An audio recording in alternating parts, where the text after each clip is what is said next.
Once in a while, a company releases a game that has so much PR brainwashing money thrown at it that it has people sleeping outside shops, skipping work and sacrificing animals to Satan. Anyway, since I've finished cleaning that pesky bloodstained David Starr thingy off my living room floor, let me introduce you to Skyrim. Getting straight to the point, Bethesda seemingly has problems with populating its worlds. I think it's a problem when caves in the middle of nowhere have more people in them than cities. The population crisis of Bethesda games is a recurring problem. I still recall in Oblivion where you raised an army to save the world only to find 15 guys turned up to stop the apocalypse. The skill system is very simple. The more you stab someone, the better you can stab someone, and thus merrymaking in Carnage is that much easier to do. There are a number of skills to choose from which ultimately decide the way in which your puppet plays. Some skills progress at a speed that wouldn't beat a paraplegic up a flight of stairs, and others, like Conjuration, are next to pointless for anyone that isn't secretly pretending their rotting skeleton is a Pikachu. And then there's crafting, where apparently after making thousands of iron daggers, your next step is Dragon Armour!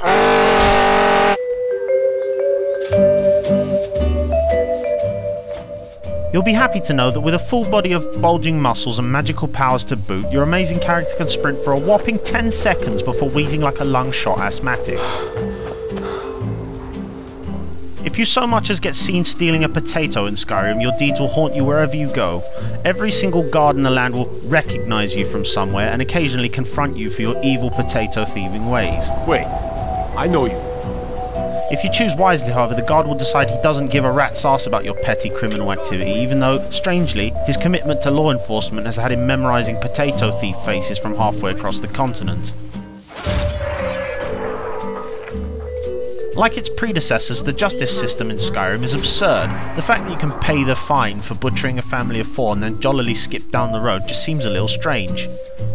Alternatively, if you don't have the coin, you can rot in a jail cell, which doesn't seem so ridiculous if you're a mass murderer, although I'm not sure Iron Age barbarians would waste taxes keeping you alive in a jail cell for years when they could probably just lop your head off and use your skin for bed covers. Anyway, classically you can always answer murder with more murder if you feel particularly uncooperative with Viking lawmen, although depending on the situation I'm not sure it's worth impaling someone over a stolen watermelon.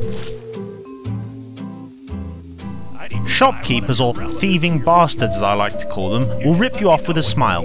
If you find something worth anything, they'll buy it off you for a fraction of the price and then sell you your own merchandise at 10 times what it should be.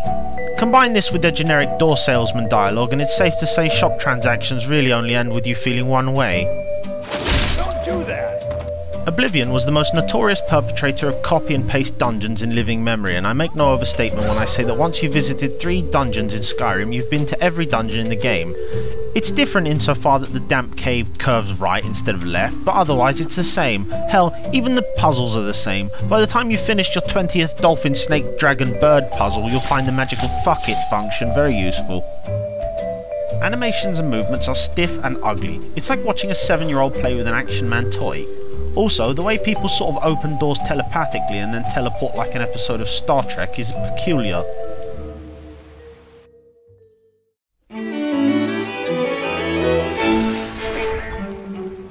Much like Oblivion, Skyrim is an RPG with all the storytelling ability of a children's nativity play. There are no cutscenes. Instead, you're left to passively stand and watch as things sort of happen around you. Meanwhile, you can chop the air, jump up and down and act like a certified idiot without affecting the story or having your sanity or hero credentials brought into question by colleagues. Your character's restrictive dialogue has led me to believe you don't really control a person, you control an amoral robot. Conversations are at times so linear that you will say bizarre bullshit that leads you to do things you didn't want to do to begin with, simply because you weren't given the option to say jog on mate. Also, NPCs always seem to want to blabber on about bullshit while you're trying to have a conversation with somebody else. I can confirm that slobbing your fist at their face will correct this. Shut your fucking mouth!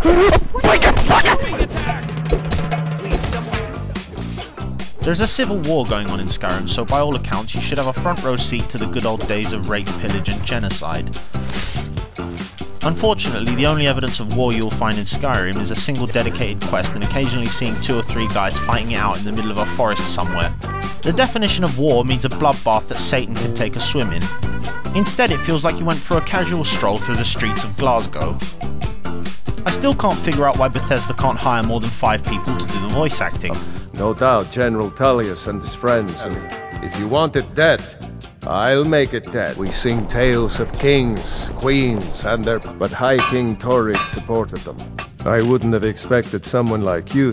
If you seek knowledge about mighty Talos, we have a new guildmaster. Then there's that guy who plays the Phil Mitchell hardman types.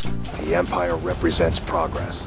I'm from Hammerfell, you see. I'll show you what I can about protecting yourself. People say I'm making gold off of other people's misery.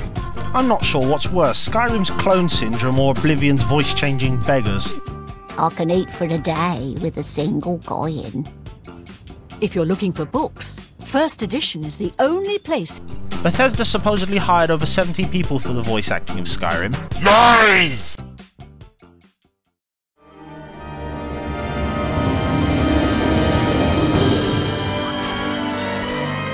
Like all sandbox games, you're free to act like the antisocial psychopath you are deep down, and you can do so in a lovely immersive environment that never ceases to take your breath away.